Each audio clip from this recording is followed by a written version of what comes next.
So we are happy today to have Sergei Gukov from Caltech, who will give a talk on Rozansky-Witten geometry of Coulomb branches.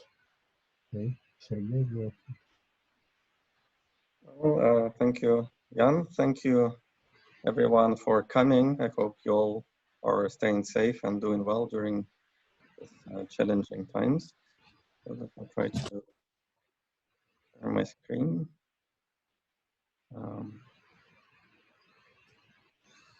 Here we go. So, as Jan mentioned in another seminar which I attended a couple of days ago, let's keep it informal, or maybe let's make it informal. So feel free to interrupt me. Let me know if there is any technology issues or something is hard to see or hear.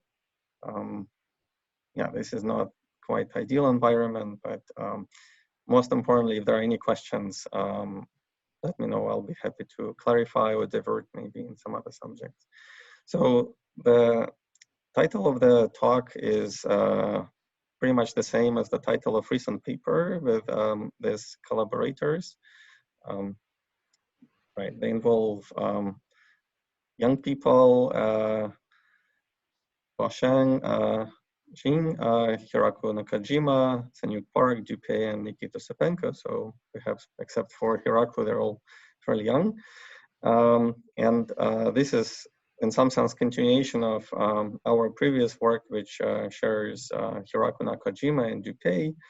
And here I also list several other related works which are related to different aspects of the story that I'm going to tell you. The title of the paper is actually slightly longer. It includes not just Rozansky-Witten geometry of Coulomb branches, but also this notion of logarithmic knot invariance, which I'll try to say for last 10 minutes, and depending on time, I don't mind completely foregoing that part, but in the talk, we'll mostly focus on Rozansky-Witten geometry of Coulomb branches. So that's going to be the main focus. And as such, the goal of the talk is to build a bridge, establish a new connection between geometry and algebra. And every part of the talk will relate to either geometry or algebra. So if you're a little bit lost, you can ask me a question, is it on algebraic side of the correspondence or geometric side of the correspondence, that given slide that we'll be talking about. But everything should belong to either one of the two. And first I'll try to explain what kind of geometries we'll be talking about, and then say a few words about what kind of algebras, and then the main goal will be to establish the bridge. And I'll try to explain why the bridge is interesting and maybe somewhat surprising. More specifically, so on the geometry side, we'll talk about Hyperkähler manifolds. These are nice complex manifolds which have, in fact, many complex structures. You can choose a basis of standard 3 complex structures I, J, and K, which obey the quaternion rules. So K is a product of phi and J, and so on. And they also have 3 compatible Kähler forms, omegas I, J, and K written here. On the algebra side, we'll try to associate to a space a nice Hyperkähler manifold, which may be singular. By nice, I mean that it's purely geometric object, something completely algebraic. So on the right-hand side, we'll associate to it a modular tensor category, and I'll say a few words of what it is, give you an idea if you have not seen or worked with these objects. But basically, this slide in some sense summarizes the entire talk. So to geometry of some Hyperkähler space X, we'll try to associate a modular tensor category that depends on this choice of X. And the whole issue, or the reason for this work and for this talk, here main focus is to do this correspondence in the case when X is non-compact. So when X is compact, somehow problem simplifies dramatically, and I'll explain why, but if X is non-compact, things become interesting. So in some sense, the goal of this work and talk is to explain what makes the non-compact geometries of X interesting, and this adjective non-compact will have an interesting counterpart on the algebra side. So there will be corresponding adjective, which I'll reveal in a few minutes. So geometry side is actually a little easier to describe. You just, as an input of this correspondence, can pick any Hyperkähler manifold you know. So one of the simple ways of constructing Hyperkähler manifolds is to take a Kähler manifold, such as complex projective space, CP1, CPN, or Grossmanian, and just take total space of the cotangent bundle to this manifold. So that's going to produce for you a Hyperkähler space. So there are some other interesting examples. For example, Hilbert schemes of points on surfaces or even C2 become Hyperkähler manifolds. You can also obtain Hyperkähler manifolds, typically with singularities, as moduli space of solutions to various PDEs. For example, moduli space of Higgs bundles, denoted here by MH, this one, or moduli spaces of various solutions to monopole equations end up being Hyperkähler. So study of Hyperkähler metrics is an interesting reach subject, and in recent years, well, it goes back to, for example, Calabi, who constructed Calabi metric on T-star CPN, this one, as well as more interesting metrics. But in more recent years, even in lowest possible dimension, non-trivial dimension, Hyperkähler dimension 1, which is complex dimension 2, in non-compact setting, people explored all kinds of interesting metrics with different behaviors at infinity, and they formed this interesting sequence, starting with more conventional ones, LE, LAF metrics, which you may have heard about, but then go to more interesting classes such as ALG, LG star. These are somewhat more exotic and interesting metrics, which even many of them have not even appeared in physics yet. But the point here is that all of these are nice Hyperkähler non-compact spaces. And you can ask for each of them, our goal is to associate something algebraic on the right-hand side of this correspondence. Of course, if you're interested in compact Hyperkähler spaces, then K3 or symmetric product of K3, which is analogous to this entity, would be a good counterpart. So this is basically formulation of the geometry side of the correspondence. Are there any questions on geometry?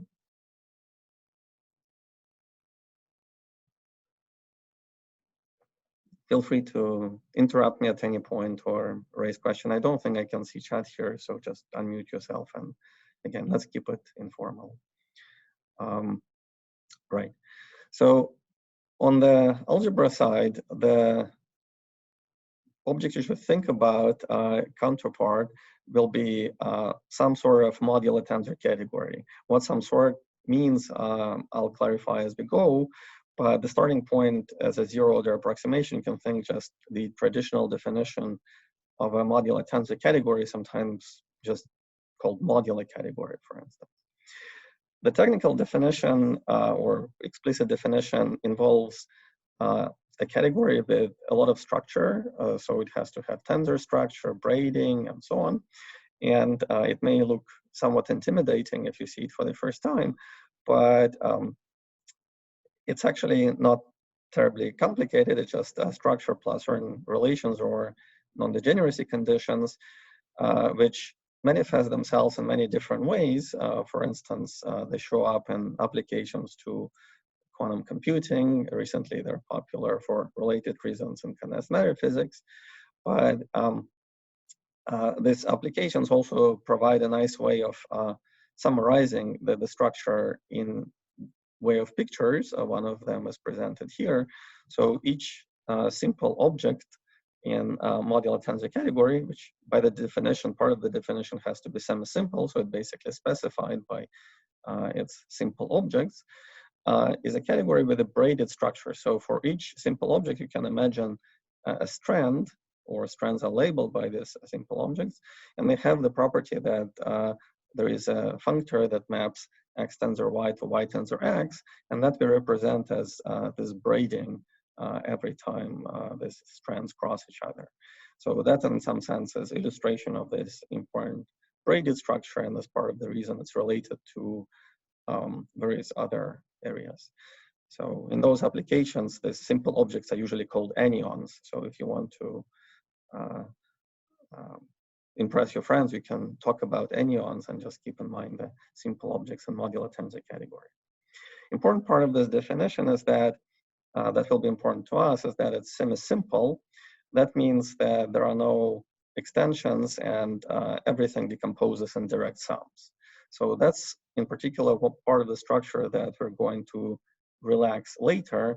And in fact, that's part of the structure which I'll argue is intimately connected with whether X is compact or non-compact.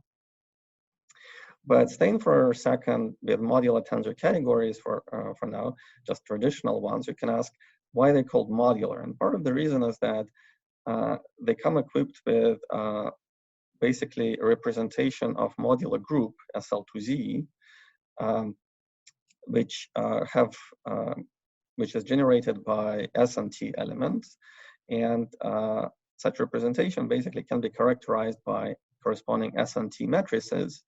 And the size of this S and T matrices is precisely the number of simple objects in your modular tensor category. I'll call it MTC from now on. So here is an example. This is a very simple MTC. It's called Fibonacci MTC. It has only two simple objects. One is identity, another one, we can call it X. And it has 2 by 2 S and T matrices. Again, 2 by 2 because there are only two simple objects in this example. So it's easy to check, and you can verify for yourself that this S and T satisfy the usual relations that S squares to, or its fourth power is identity, and ST cube is identity. These are usual relations for standard generators of modular group, SL2Z. Now, this is roughly correspondence between, or I said a few words about two sides of the correspondence that we'll try to explore and develop, but I want to point out that it relates completely different things. So as you hopefully can already see, so on one side, it deals with Hyperkähler manifolds and differential geometry. On the other side, it involves pure algebra so far.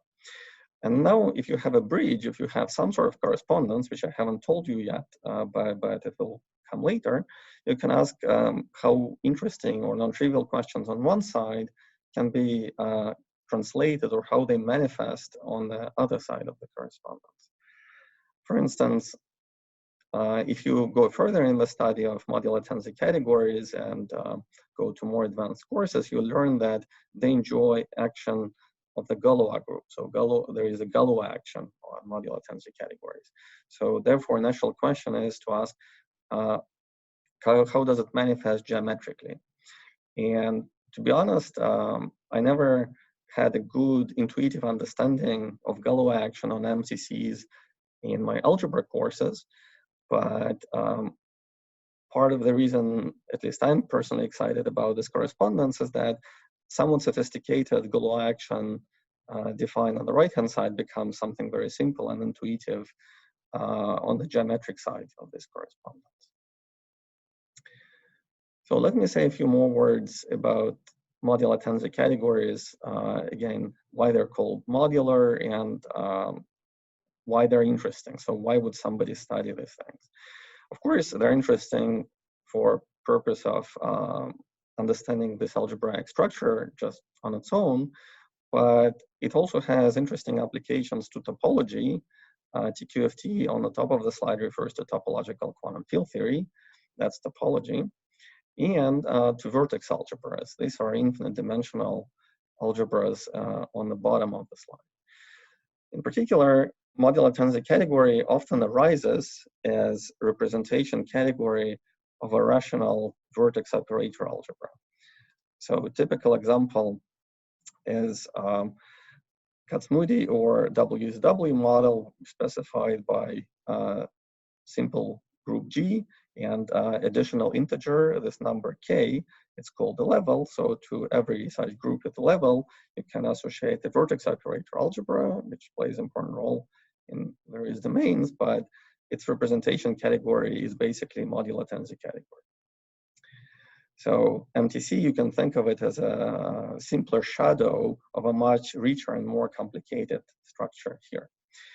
In particular, if you try to ask about representations or modules of this VOA, they're of course huge, but the structure of vertex operator algebra guarantees that there is a grading, so you can take graded traces of these modules, and there'll be various Q-series expressions. So as such, you can ask how they transform with respect to modular group action if you write Q as 2 pi I tau, exponential of 2 pi I tau. And then this modular group SL2Z acts on a set of characters, it permutes them, and you find S and T matrices, which are precisely S and T matrices of the modular tensor category that underlies. Sergei, do you need vertex operator algebra or just a rational conformal field theory, something like that? At this point, well, physicists like to use conformal field theory for, in fact, pair of vertex algebras, which are referred to as holomorphic and anti-holomorphic sector. So I'm talking here about chiral CFT, which is chiral but rational. I mean, just representations of a quantum group at roots of unity, something like that. For example, in fact, yeah, I'll get to quantum groups, but yes, here on this slide, I'm talking about rational. So in the world of vertex algebras, rational means that this representation of SL2Z and this number of characters is basically finite. So this finiteness is also part of the definition of modular tensor category. So being a fusion category, it has to have finitely many simple objects. And again, it's important that it's semi-simple. It's also part of the definition. So some of these things we're going to relax, and that's where interesting part or stuff is going to show up. Right. So then there is also a connection to topology, topological quantum field theory in 3 dimensions. So such topological quantum field theories in 3 dimensions associate numbers to 3 manifolds, and they're supposed to be invariant under small deformations of metric, continuous deformations. So that's why they're called topological invariants. So in particular, they can help us to classify or study 3 manifolds. But part of that structure requires that in order to be an invariant, it has to behave reasonably nice and well under cutting and gluing. And it's precisely this nice behavior under cutting and gluing, which actually fits very well with the structure of MTC, as I'm going to explain on the next slide. But here I want to point out that if you want to know, for example, what this number is for a very simple 3 manifold, such as circle cross Riemann surface, then it can be expressed entirely in terms of this modular data. So these S and T matrices are called modular data, and in terms of them, you can express the numerical invariant of a 3 manifold, such as, for example, as 1 cross sigma. So the relation between algebraic structures and topological quantum field theories has a long history, and a simpler version of the statement is that if you give me a Frobenius algebra, I can, with a suitable non-degeneracy conditions, but they can be relaxed if you wish, I can give for you a 2-dimensional TQFT. And the reason is fairly simple because, again, if you think about cutting and gluing, then any 2-dimensional manifold, namely a surface, can be chopped into pairs of pans. And pairs of pans have 3 ends, 2 of which you can think of as an input and 1 as an output. And if you have objects attached to input and output, then it's basically a product. And that's precisely the product structure of the Frobenius algebra, which therefore can be used as an input to define 2 manifold invariants. So this theorem is well known, and one place where it appears, for example, and is a nice paper by Robert Dyfgraf. For 3 manifolds, the situation is a little bit more interesting, and the structure, underlying algebraic structure, is a bit richer. So it's 1 level up, and that's where MTC comes in. So that's partly why MTCs are interesting. The theorem of Turaev which is based on Reshetikhin-Turaev construction, says that if you give me a modular tensor category, I can produce for you a three-dimensional TQFT that is associate numbers, numerical invariants to any three manifolds, vector spaces to surfaces, and if it's extended, then category to circles. In fact, this category associated to a circle is precisely this MTC itself. So that's how this algebraic structure also appears and plays a role in topology. Are there any questions?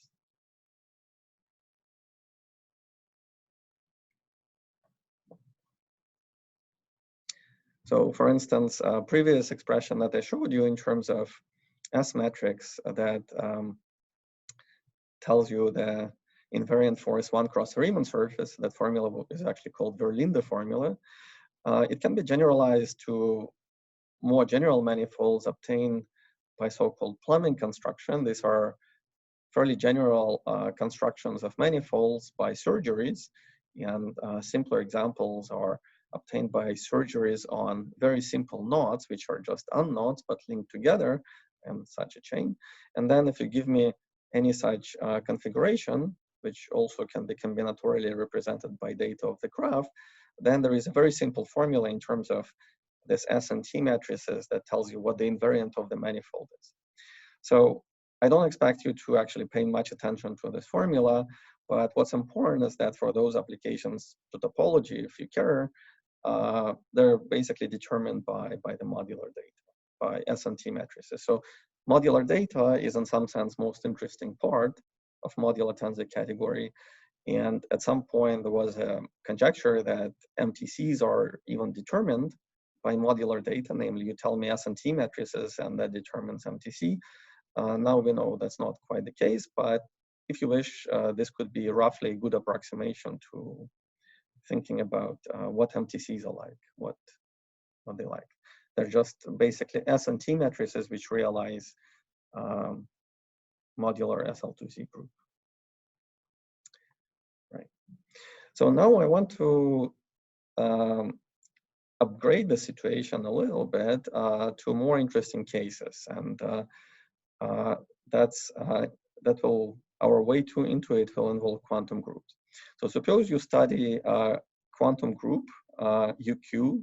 For simplicity, let's take UQSL2. That's the simplest rank 1 case, and I'm not going to worry about generalizations, which are fairly straightforward. It's a fairly simple algebraic structure of a different kind, here generated by Chevalier generators EF and then K, which obey these relations where Q appears as a parameter in the relations. Now, if Q is inside the unit disk, everything is okay, and this structure is pretty much everything there is.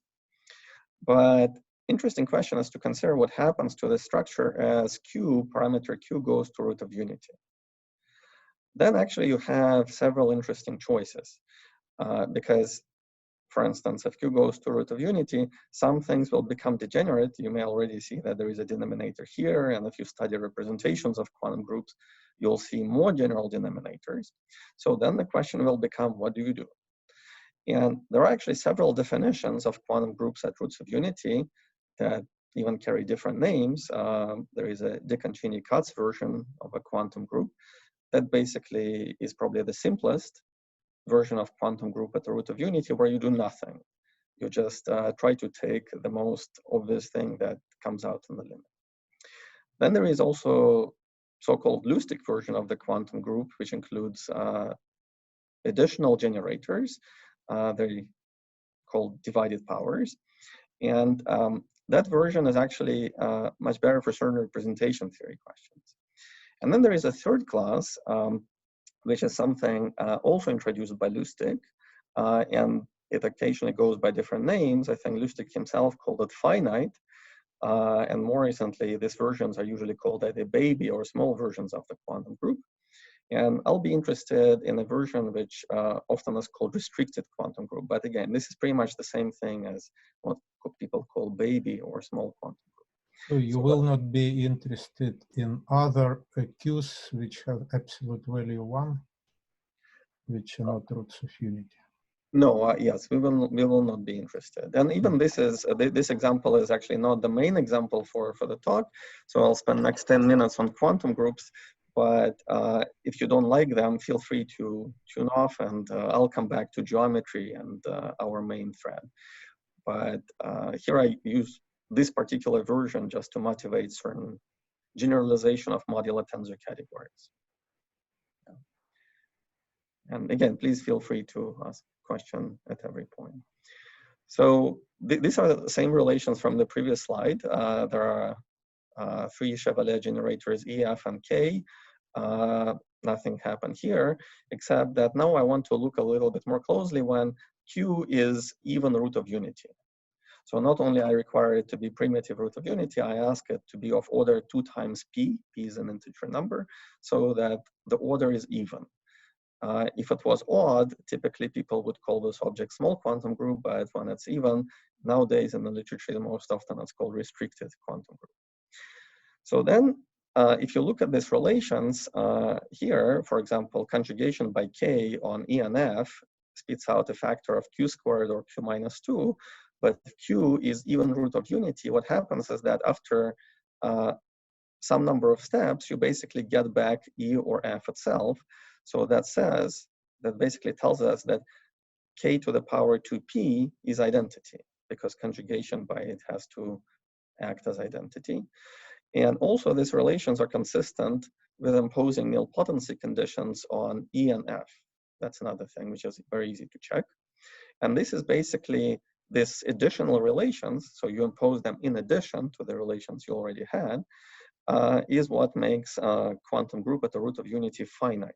So in fact, it's completely finite dimensional. And its dimension in this case will depend on the choice of order of the root of unity. It will be 2 times P cubed. And there is analogous but different formula for odd roots of unity, which would be called small quantum group.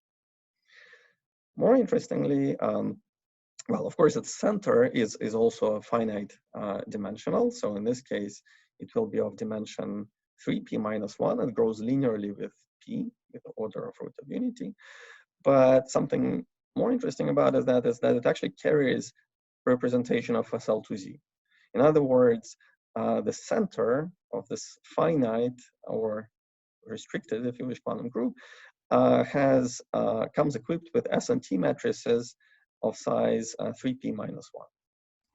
So this is a rather non-trivial statement, and it goes back to work of Kazhdan and Lustig, and in more recent days, this is due to Feigin and collaborators. There is a very nice paper by Negron, Ettinghoff, Ostrich, and others on the structure, which says the following, that if you start with a quantum group and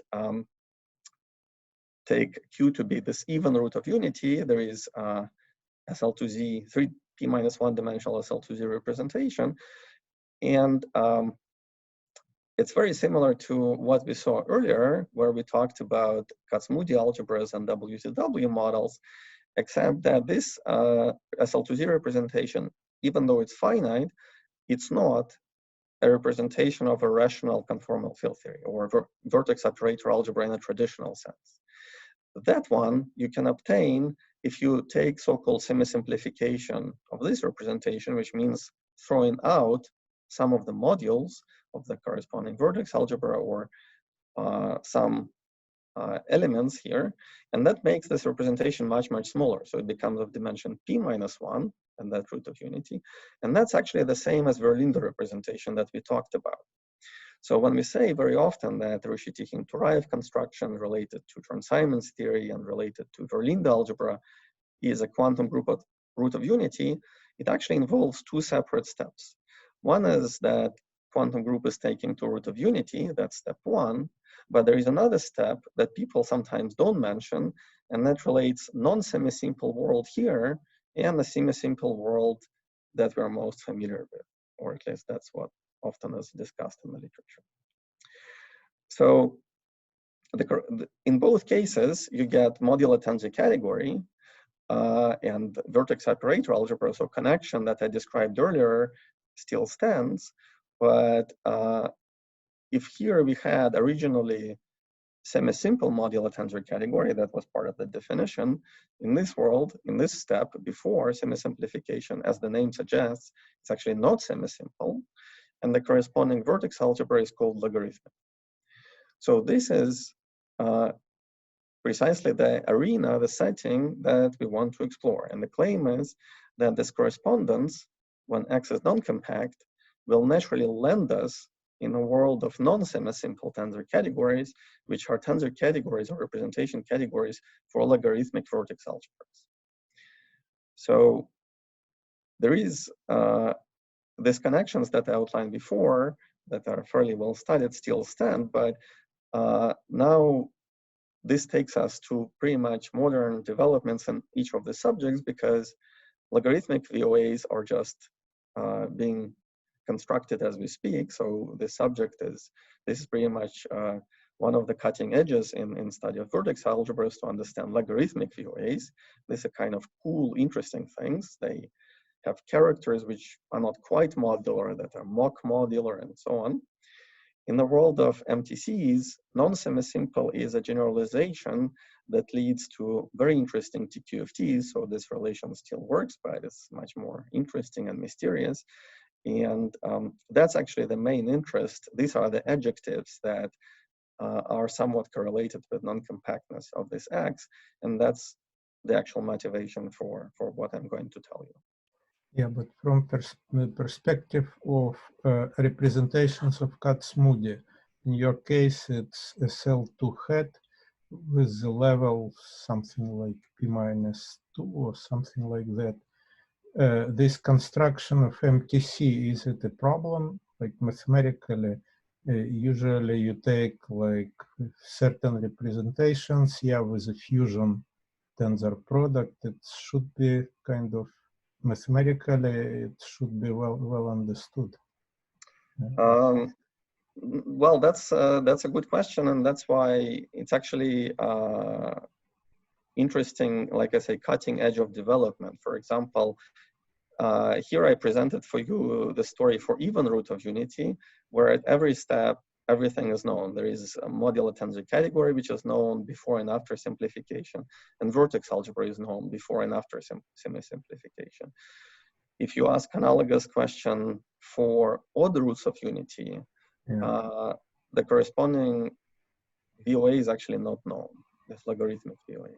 So it's no. I believe that kind of for physics, it's something new. It's rather a question about mathematics, because the relation between quantum groups and Kac-Moody, it's a long story, going back to say Kazhdan and Lustig and so on. But since that time, there have been tons of papers on that, including the small quantum group. So I'm just wondering whether mathematicians already knew the construction of this modular tensor. No? No, that's what I'm trying to say. So after so old story of Kazhdan Lustig is actually after semi-simplification. So this part is known for any group G. So if I replace SU2 by any G, then this part is known. So MTC is known, and indeed you get SL2 or SLN or any other group hat at any level K. So yeah, but what's the problem? What's the problem with? So the problem is before semi-simplification. So that this object is going to be non-semi-simple, and its corresponding vertex algebra is going to be logarithmic. So in other words, for example, even if I go one step back, so see here I talk about center. That's actually closely related to representation category of this quantum group at this root of unity. So even dimension of the center for general Cartan type, so if I study UQ of G, and G is like B, C, D Cartan types of high rank, even dimension of the center is not known. So there were some recent conjectures in Cartan type A, but in general, it's a very interesting question. And not to mention that representation of SL2Z on the center is not known except in very few cases, including this one that I showed you. But So, these MTCs, do they admit kind of filtrations by subcategories? And so you can look for a semi-simple quotient, something like that. If you have something non-semi-simple, then it's often can be filtered. That's what people are currently exploring and pursuing. So all these questions that I mentioned here fairly briefly are interrelated. So they study structure of the center with various either filtrations, or they look at so-called block decompositions. And again, that's very deep and interesting and not quite known. On vertex algebra side or modular tensor category side, they also try to approach that using either analog of filtration you have in mind or something similar, but many of these things are not known. For example, if I step a little bit away from the slide in any direction, I won't be able to show the slide. So for example, I wouldn't be able to show the slide with full details as I have it here for all the root of unity. So I don't want to give a false impression that everything is known, absolutely not. So Kazhdan-Lustig indeed explored the semi-simple case, but if you just take root of unity and don't do simplification, then very little is actually known. Okay. So that's part of the interest. That's why mathematically, here I'm talking about pure math. There was no physics up to this point. It's a very good open question, or many open. Well, let me just quickly ask.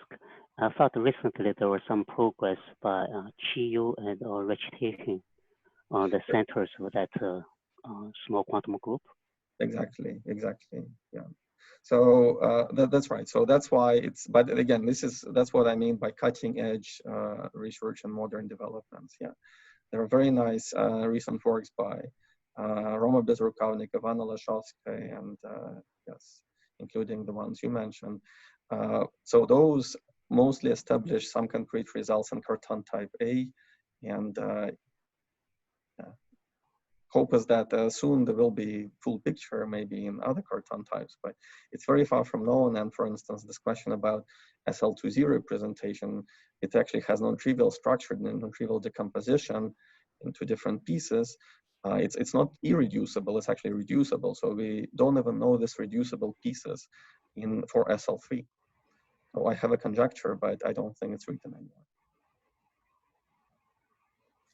Okay, so let's come back to this dictionary between geometry and MTCs. So I hope I motivated why studying not quite modular, but this logarithmic modular categories is interesting. And we'll enter this through geometry of non-compact hyperkähler manifolds, to which Rozansky and Witten tell us one can associate a topological quantum field theory. More precisely, they say that you can associate invariants of three manifolds, but whether it is a TQ of T in the traditional sense of Rishi-Tichin-Turaev is precisely the question that we're going to tackle. If X, which is geometry underlying the Rozansky-Witten construction, is compact, then the answer will be yes. And in fact, that they basically showed it in their paper, and it was mathematically constructed in a fully rigorous way in slightly different methods by Maxim Kontsevich and Misha Kapranov. But if X is compact, there is no problem. There is a very well-defined TQ of T in mathematical sense. You can construct this invariance, and you can even talk about MTC in a very traditional sense. No need for deviations to non-semi-simplicity or logarithmic or anything like that. But main question is, what happens if X is non-compact? So that's actually, if you wish, one goal that we're trying to understand in this work. What would be the corresponding MTC structure, cutting and gluing structure?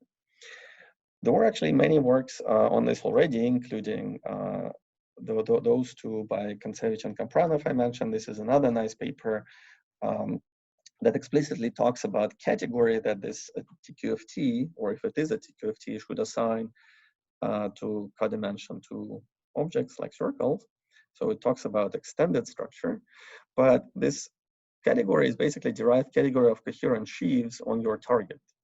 And if you think about derived categories of coherent sheaves, and if you think about targets X, such as the ones we discussed in the very beginning, let's say T star CP1 and so on, you don't necessarily immediately think about S and T matrices. So a natural question is, where are the S and T matrices here? So what should be this modular data?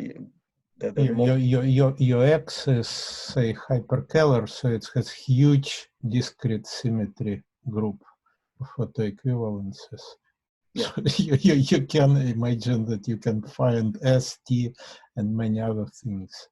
Exactly. So depending on how you look at it, it could be either too much structure or too little structure. But it's the very right. So if you write derived category of something as simple as T star CP1, you don't immediately see this MTC structure, modular S and T matrices like I showed you the one for Fibonacci anyons, and it's not entirely clear how that would come out of geometry. So that's basically the goal that we were trying to understand. And by the way, I should have said that some of this Hyperkähler manifolds, but not all, are arise as so-called Coulomb branches. So this is just a name or yet another way of constructing Hyperkähler geometries, and they received a lot of attention recently. In particular, that's how Nakajima started working on the subject, thinking about Coulomb branches of so-called three-dimensional N equals 4 theories. Again, that's not very relevant. It just I wanted to mention that for us, X may or may not be a Coulomb branch, but recently people care about those Coulomb branches, so they could be candidates for X. So that's in any case, the goal is to ask, given geometry of X, what are the S and T matrices? So the idea is the following, or actually part of the difficulty, so maybe I'll say a few words about the challenge, is that let's look a little closer at that Verlinde formula that I showed you before. So that formula was invariant of a three-manifold S1 cross Riemann surface expressed in terms of S matrix elements. But from the topological theory point of view, invariant of S1 cross a Riemann surface is basically trace or dimension of its Hilbert space, I mean the Hilbert space of TQ of T that it associates to Riemann surface. So if you have some Hilbert space H associated to Riemann surface, then computing its dimension or trace is basically the operation of computing numerical invariant of S1 cross that Riemann surface. So previously, if everything was finite dimensional, there is no problem. There is no issue in defining this invariance. However, if your target space X in Rozansky-Witten construction is non-compact, then this space is actually infinite dimensional. So strictly speaking, the invariant of S1 cross a Riemann surface would be infinite. So that's part of the challenge. But the idea then that goes back to works of Mornicross of Shatashvili and many others is to think about this infinite dimensional space, which is precisely why we want to address this challenging or interesting problem when X is non-compact, by thinking about it in terms of, by thinking about it as a graded space. So it comes with a grading, and if you ask about the graded trace, and each graded piece is finite dimensional, then you can form the series and everything would be nice. So first of all, it will be equivariant version of this Verlinde formula. But what's more interesting is that this equivariant version of Verlinde formula, which is now a function of T, will still be expressed in a very similar fashion as in the original case studied by Verlinde, namely the sum here will still be running over finite index set lambda. So it behaves as if it's a usual MTC, except that now S matrix elements become T-dependent functions of T. So that's the structure that will be achieved. And then question becomes how you find these elements of S and T matrices, and what is this finite index set over which you have to sum in order to produce these ingredients that determine for you the graded traces and as a result more general invariance. So yeah, here is this example where X would be Coulomb branch or something else. The idea is actually fairly simple. If you manage to find either holomorphic or triholomorphic symmetry, they have slightly different effect on what happens for three manifold invariants, but let me just assume for simplicity that it's holomorphic. I may not know that it's triholomorphic. As long as there is a holomorphic U1 action on your X, and many of the examples I showed you before actually exhibit such a U1 symmetry, then you can express elements of S and T matrices entirely in terms of classical geometry. Holomorphic U1 means C star action. Yes, exactly. Yeah. So it's Hamiltonian with respect to some symplectic form. So the corresponding moment map mu at a fixed point lambda. So lambda is basically going to be the set of fixed points. For now, let's assume that they're isolated. And then the proposal is that in this formula, summation goes over the set of fixed points. So this finite sum is because the number of fixed points is finite. There may be components, and again, then it's important to assume the number of components is finite. But if there are just points, then all you have is basically moment map of this holomorphic Q1 action or C star action at every point, and the weights. And the claim is that this data of moment map mu and the weights W1, W2, and so on, they determine for you the elements of S and T matrix. So for instance, one particular Coulomb branch that we studied not in this recent paper, but much earlier, is a nice, interesting Hitchin moduli space. It's a moduli space of Higgs bundles with some wild ramification, and it has two fixed points. So geometrically, you can just compute all the weights and mu's and so on. And if you feed it into this machinery, you quickly find exactly the same S and T matrices that I showed you earlier. This is just usual Fibonacci MTC S and T matrices. So then you can run this machinery, and basically in the rest of my talk, I'll show you various examples of this machinery. But the idea is this, that if you start with geometry, just classical geometry, and look very carefully, pay attention to how U1, some holomorphic U1 acts on this Coulomb branch or a more general Hyperkähler manifold, you can read off from geometry, if you look carefully enough, S and T matrices. And if you look even more closer, you can find the whole MTC. I'll say a couple of words about it in a second. Sorry, what happens to T? What happens to T? Right, on the next page, the T, Yeah. there's no T anymore. So just, I thought T is kind of the action of U1, right? Mm-hmm. So here. Oh, you mean lowercase t? That's right. Yeah. Yes. Sorry.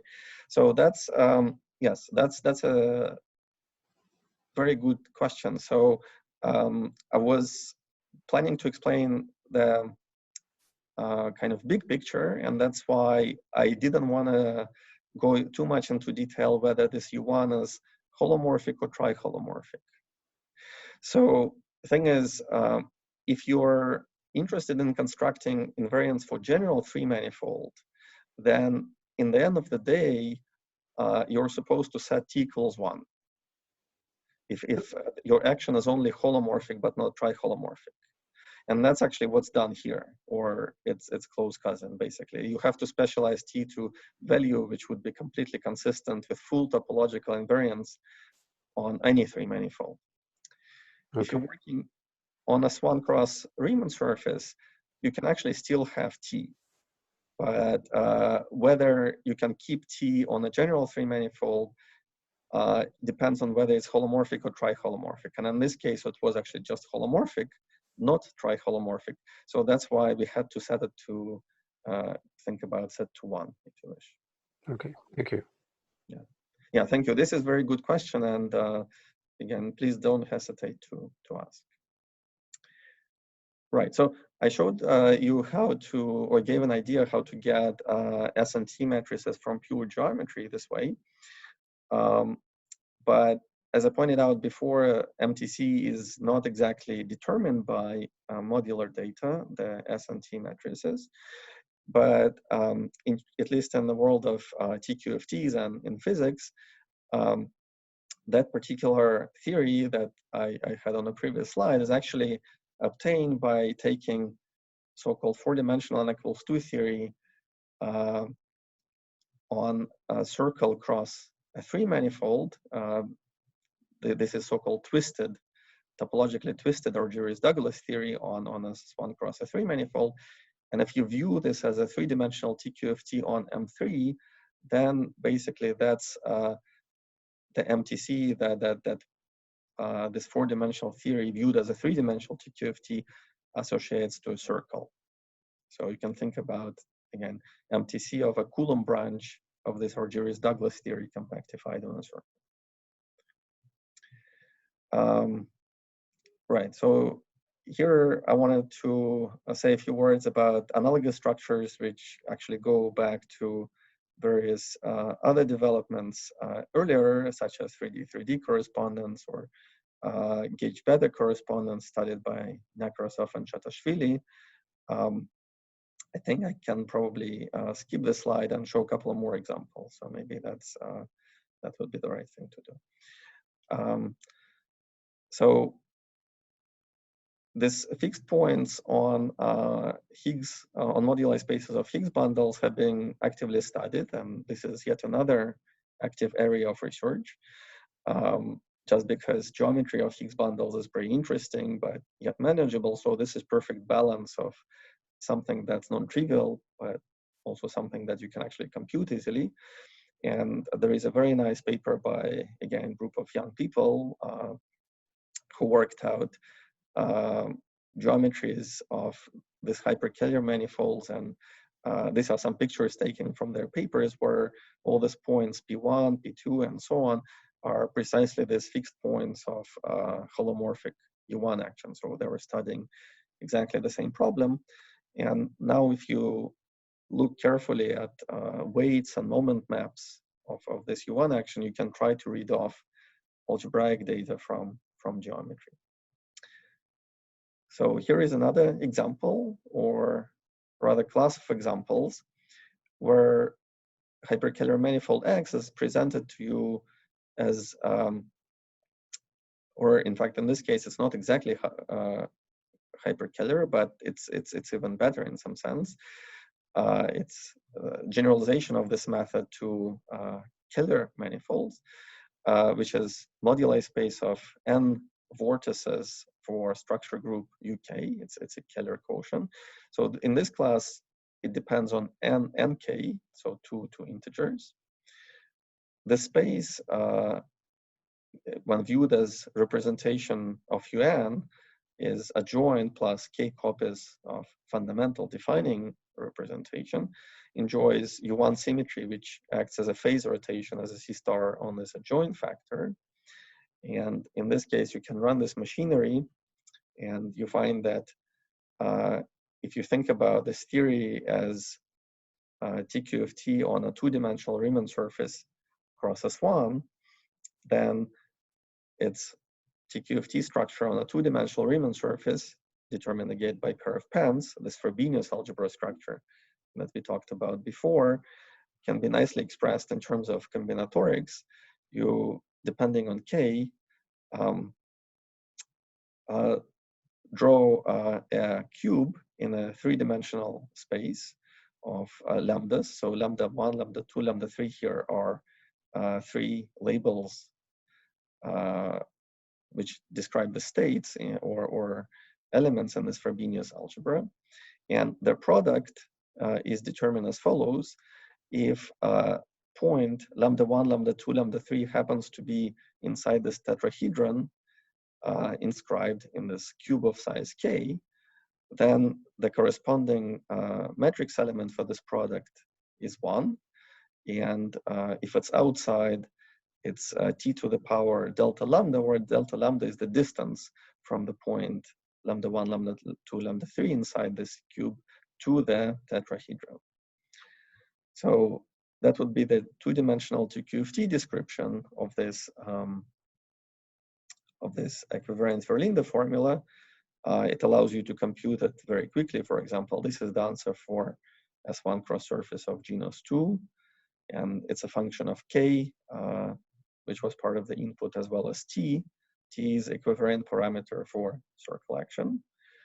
But you can also express the answer in terms of moduli space of Higgs bundles. It turns out that this TQ of T computes something interesting for you. It computes the certain characteristic class, which is basically of a generalization of usual Verlinde formula to the equivariant setting. So now it's a theorem due to Tamás Hausel, András Schenes, and other groups such as Daniel, and also our work with Young Anderson and Dupay. And it generalizes yet another way of thinking about usual Verlinde formula. So usual Verlinde formula that I showed you before for when you don't have anything infinite dimensional, for usual Kac-Moody algebra at level k, can be expressed as characteristic class integrated over a moduli space of bundles, G bundles, over your Riemann surface sigma. So k is the level, it's an integer. You take Chern character of this line bundle, whose first Chern class is k omega. You take the Todd class of M, you integrate the whole thing, and because M is compact, you get a finite answer, which is precisely this. Now, what's interesting is that if you try to replace group G by its complexification, you get precisely Hitchin moduli space, and it's now non-compact. So this kind of integral would not make sense, but as it becomes bad, in a sense, non-compact, and integral becomes dangerous, it also gains something. Namely, it gains the circle action explored by Hitchin even in his original paper. And that circle action is precisely what you can use to again study fixed points and so on, and that will give you yet another way to compute that same formula. So that's an older example of the story. And I think I want to conclude with one more example, which is part of the reason why we were doing all of this. So we wanted to understand and develop this technology of going from connecting MTCs of more interesting types to geometry, so that we can tackle examples that are kind of challenging. So from the viewpoint of Rozansky-Witten theory, what was challenging is to understand cases when X is non-compact, because then naively Hilbert space is infinite dimensional, so operations of cutting, gluing, taking traces make no sense. So it was important to re-express them in terms of the fixed points. So that was basically the idea. But now we can even go further. You can ask what happens if your X, if your target space in that same Rozansky-Witten theory is not only non-compact, but also infinite dimensional. So this would happen, for example, if you take X to be moduli space of Higgs bundles, just as before. In my examples, I showed that if you take group G and Riemann surface sigma, moduli space of Higgs bundles provide very nice examples of Coulomb branches or non-compact Hyperkähler manifolds. But if you take sigma to be a disk and require nothing at infinity as your boundary condition, you actually get infinite dimensional space, which is morally cotangent bundle to a fine Grossmanian. So it's very much like our example of taking T star of Grossmanian, except now instead of usual finite dimensional Grossmanian, you have so-called a fine Grossmanian. That's this quotient of GC of functions which are holomorphic on puncture disk versus functions holomorphic on ordinary disk. So here, this is exactly kind of example that we're trying to tackle. And again, it's not only non-compact, this target, but it's also infinite dimensional. So question is, what would be the corresponding MTC, or if you wish, TQFT, that you can obtain from this sort of example? So if you think about it in terms of fixed points, things are actually not so bad at all. So this method allows you to study this kind of example, in part because there are quite a few actions on the space. First of all, there is a triholomorphic G action, so that's already very good. But then, because I chose my sigma to be a disk, it also has a rotation symmetry.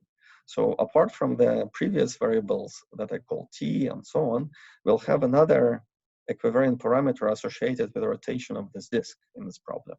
It's basically a rotation of the base curve, sigma. So I'll call that parameter q, and the resulting TQFT will be computing something which is q dependent. In fact, example of this computation in precisely this setting was already done in this nice paper by Fischl, Grojnowski, and Telemann from more than 10 years ago. And they found that the result of the computation, so here they have both variables t, that's the same as my t before, as well as q, is a nice infinite dimensional series. It's infinite dimensional, well, by infinite dimensional series, I mean, it's not a polynomial, it's a series with infinitely many terms. And that simply reflects the fact that the underlying structure has, or as a TQFT, it has infinite dimensional Hilbert space. So if you take graded trace or graded dimension, you get terms of every degree. And that's why this becomes an infinite series. So here the answer is given for any simply laced group G, depending on its group data. So this TQFT produces, as a result, Q-series invariants of three manifolds. So this is an example for three manifold, which is surgery on either trefoil knot or figure 8 knot. It's a Q-series. For reasons that I explained a moment ago, the variable q appears. And it also happens to be a character of logarithmic vertex algebra. So this point here, this observation actually has some connections to this Kazhdan-Lustig correspondence that we were discussing in the beginning. And yeah, more details on this you can find in this work. But here I want to point out that it's a very specific character of so-called 1, p singlet logarithmic VOA.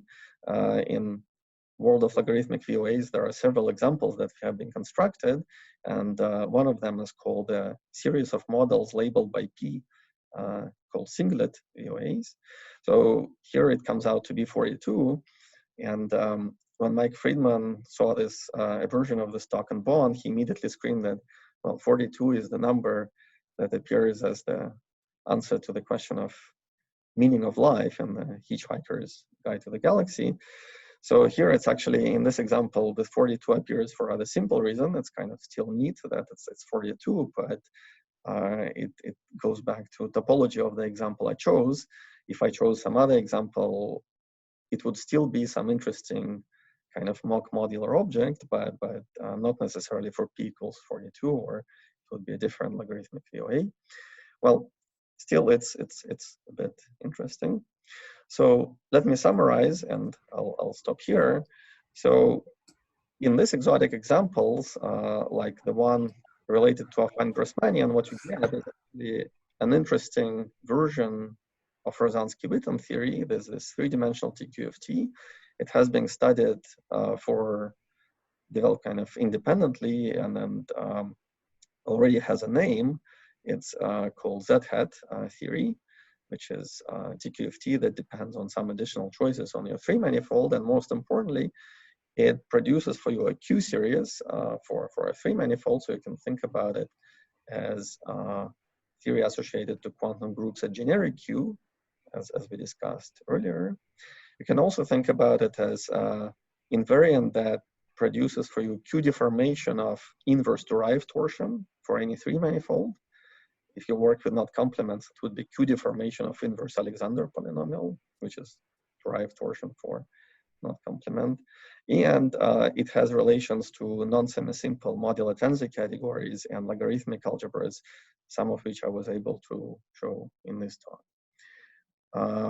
And more interestingly, it's actually, at least from physics, expected to be categorifiable. So it has nice integer numbers, coefficients, and they're in front of Q that should be representing dimensions of Hilbert spaces. So this is one of the most advanced examples. I'll stop here, but I want to point out that main theme of the talk was basically relating geometry and TQFT or MCC in a very controllable way, so that you can actually use it for computations, even in the most challenging examples. Thank you. Okay, thank you. I'm interested in this affine Grassmannian story. You mentioned that you can kind of sort of define whatever Rozansky-Witten invariants for T star for the tangent bundle to affine Grassmannian. Yes. Yeah, you can. How do you understand it? Well, we make it's a conjecture. So it came as right. So what shall I say about it? So the main motivation was to understand better this three-dimensional TQFT calls it had. So that's what I mentioned here. And this element related to affine Grassmannian was basically an attempt to understand this Z-hat TQFT as a particular case of Rozansky-Witten theory. So the conjecture that we made in this paper is that it's basically Rozansky-Witten TQFT with the target whose with the target which is cotangent bundle to affine Grassmannian. I can say a couple of words about it. So maybe I should mention that this TQFT was developed before. So in some sense, there are many ways to understand it, computed, and so on. So it was already worked out to a fairly advanced level. There are various other proposals how to define it in terms of curve counting and Calabi-Yau manifolds, or in terms of Kapustin-Witten equations with certain boundary conditions. But in those approaches, it's a little more challenging to study moduli spaces and make it computationally friendly. So the goal with this Rozansky-Witten approach was to find a sweet spot kind of balance between high dimensional constructions based on curve counting or PDEs in gauge theory, and something which is very concrete and workable. So I don't know if we really achieved that goal. So it's possible to study fixed points and this affine Grassmannian and compute something. But so far, using this approach, we only managed to compute the answer for essentially length spaces and some small generalizations of that. So it's still not terribly easy. But indeed, part of the challenge is that one has to have a good control over fixed points in this cotangent bundle to affine Grassmannian. And that brings us to a question, what is cotangent bundle to affine Grassmannian? So there are two models for this. One is basically loop group of complexified group G, namely L of GC. So that's not what we need, as it turns out. So there are a lot of analytical details that become important here. So what we need is so-called ravioli space. So that was introduced in the work of Braverman, Finkelberg, and Nakajima. Their famous, by now famous work on Coulomb branches. And that space is basically exactly the right model for cotangent bundle to affine Grassmannian. But for that space, we don't know too much about fixed points and so on. So that's part of the challenge. So, but I think it's more doable than curve counting or maybe high dimensional moduli space. But basically, you want to give all your answers in terms of sets of fixed points. Yeah, so that's technical. Yeah, I have also kind of small question about this Rozansky-Witten in general.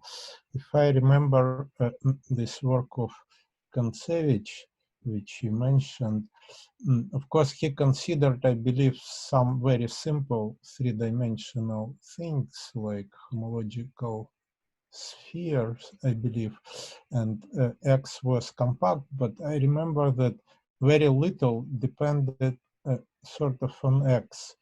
It consists of two parts. One was constructing certain characteristic classes of the Lie algebra of Hamiltonian vector fields, which is general, it doesn't depend on X. But then using that to construct certain cohomology classes on X itself. So basically it did not use too much of the Hyperkähler structure. It uses something like maybe foliation with transversal symplectic structure or something like that. So is there a problem with generalizing that to non-compact? Yeah, that's a very good question. So at least on simple examples, right, so I suspect that there should be a nice generalizations, and as soon as fixed points or fixed point set is in a compact region of X, hopefully it shouldn't matter whether it's Hyperkähler or holomorphic symplectic, because in the case of when X is compact, one can actually indeed run this machinery and define Rozansky-Witten theory, not necessarily for Hyperkähler X, as you point out.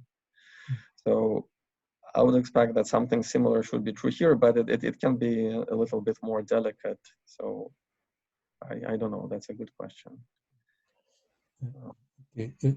More questions? Yes, can I ask a question? You mentioned at the very beginning that for the compact Hyperkähler case is well understood, and it also corresponds to the modular tensor category, the unitary modular tensor category we all love about. So I'm wondering, can you give an example? For instance, if you take K3 surface, what will be the corresponding modular tensor category? Yes, it's actually pretty boring.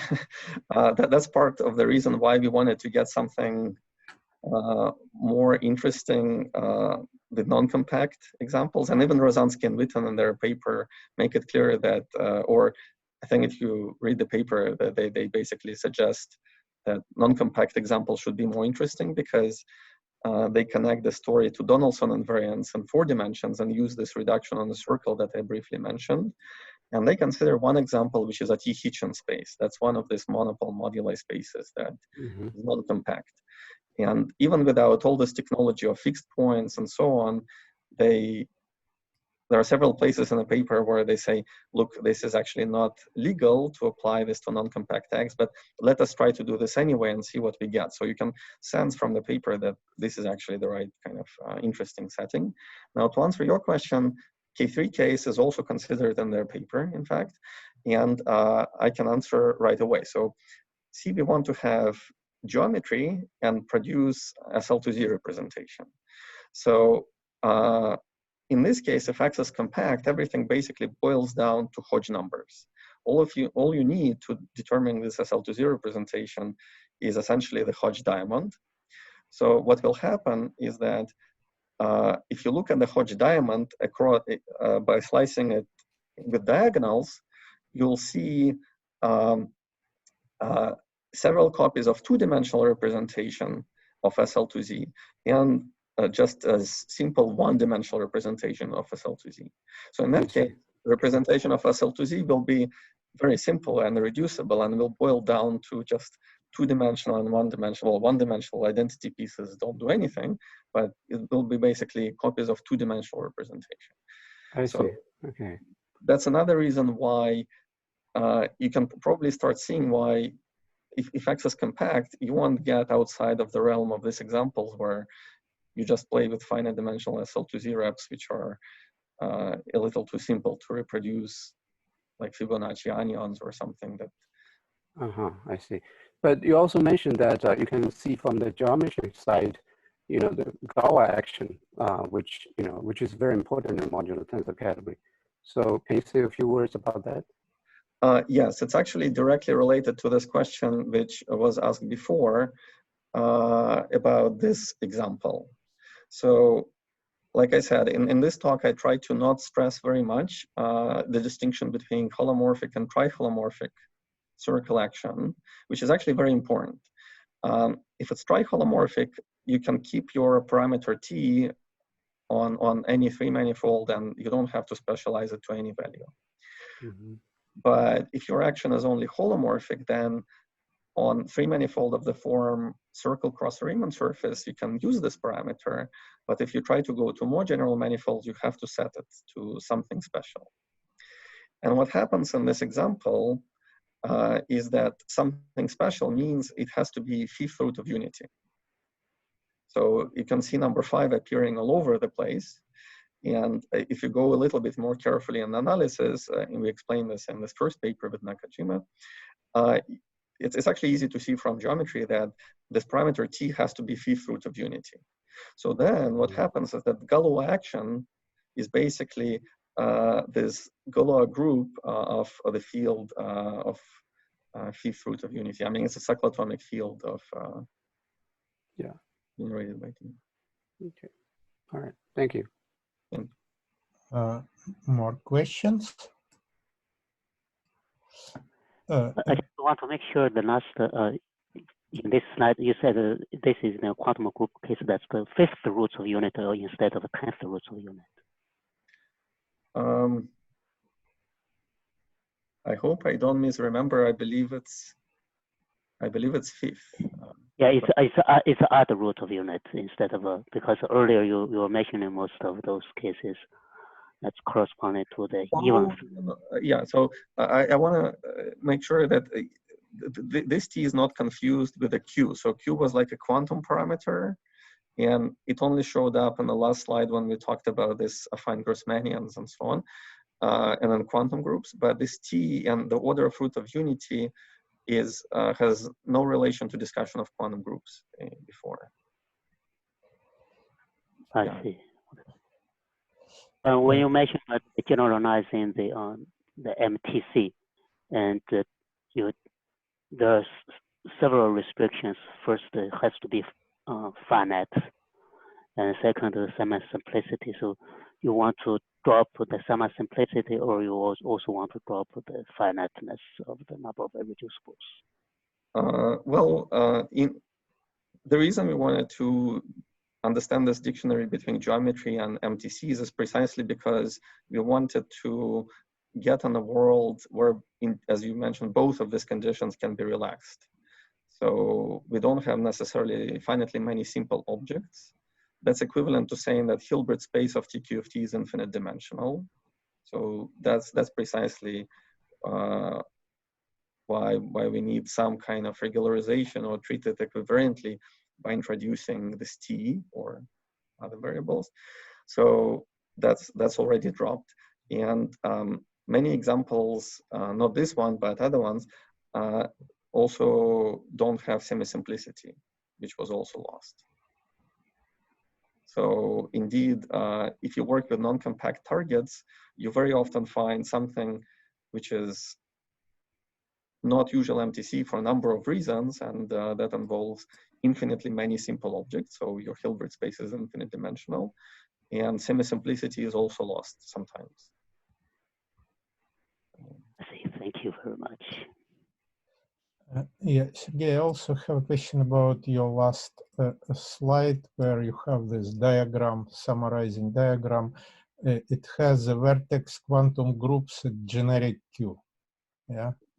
Yes. I have no idea how to construct modular tensor category from quantum groups at generic Q.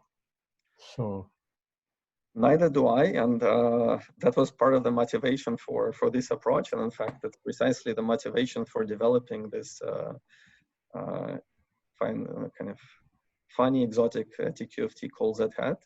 So it's meant to be TQFT associated to quantum groups at generic Q. So there are by now quite a few papers, even math papers on the subject using our matrix approach to this Z-hat for pretty much general Lie type, Cartan types. yeah, but you kind of, in that case, you consider infinite dimensional representations of yeah, you work with Verma modules and so on. And this was basically an attempt to find geometric room or geometric home for this non-MTC, but yeah, whatever should be governing this quantum group at generic Q, exactly. So the claim— it's much simpler. I mean, for generic Q as an algebra, it's just the same as your universal enveloping algebra for SL2. If it's not the root of unity, the algebra itself is quite simple. I mean, simple in all sense. It is simple as an algebra, and it's simple, I mean, easy to study it. So right, then, but what you have to do is you have to work with Verma modules and of complex weight. So that's no, that's not a problem. Probably the problem, hold on. Taking traces, and yes, that's by itself is not. Yes, with the modular tensor structure, yeah.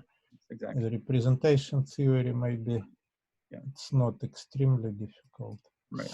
Yeah, and also kind of maybe naive question. You mentioned that the way to overcome these infinite sums on one of your slides, I don't remember, is to consider generating function of graded components of your Hilbert space, which kind of it's on the slide with a picture of Verlinde, but you have several of them. So, anyway, on one of them. I think it's on the page 21. And you interpret this extra parameter as equivariant parameter, something like that, taking a trace along S. In fact, as you know, you can try to think in terms of motivic integration instead of equivariant equivalency, which means that which may be natural from the point of view of categorification, which you mentioned, because then the answer will be in K0 some category of varieties or something like that. Can be this T thought of as motivic parameter.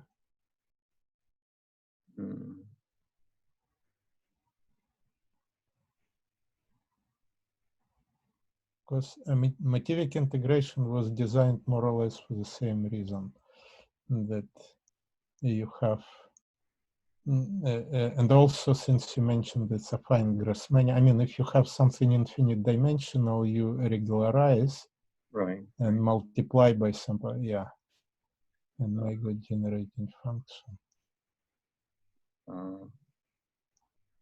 I don't know. That's a good question. So the infinity here in Rozansky-Witten happens for the following reason. Suppose your Hyperkähler space is just C2. So two, I mean, very flat, and there is nothing interesting going on. In fact, that's the example that in this context we studied with Pavel, who is on the call or was on the call at least earlier, and Qumran. And there is only one fixed point, right? So C2 has, in fact, a couple of actions, both holomorphic and triholomorphic, and there is one fixed point, the origin. So from this perspective, the S&T matrices quickly become just numbers, which you can multiply. The only thing is that they're T or Q dependent, whatever you prefer. But the reason Rozansky-Witten theory gives you infinite dimensional Hilbert spaces because the space of holomorphic functions on C2 is infinite dimensional. Yeah. This Hilbert space would be basically holomorphic functions or forms, more generally differential forms on C2, and that's the issue. So I like the idea of Mativik integration, but maybe you can help me more to put it to connect it to tame this infinity of Rozansky and Witten in this way. I mean, I would love to hear more. Yeah. No, I cannot tell you. So what this Right. is basically, if you think about holomorphic functions as polynomials, it's regularizing them by, say, degree of the polynomial, right? Yeah, I understand. So that's what's going on. Yeah, there is a version of Mativik integration due to Gaussian-Zade, which he considered not arcs in the value of your space, but rather kind of dual object, something like functions, which is actually quite similar. Okay, but anyway, I don't want kind of to try to invent it right on the spot. Let me think. Well, if we can invent it later, that's also fine. Yeah, that's an option. Yeah, okay. More questions?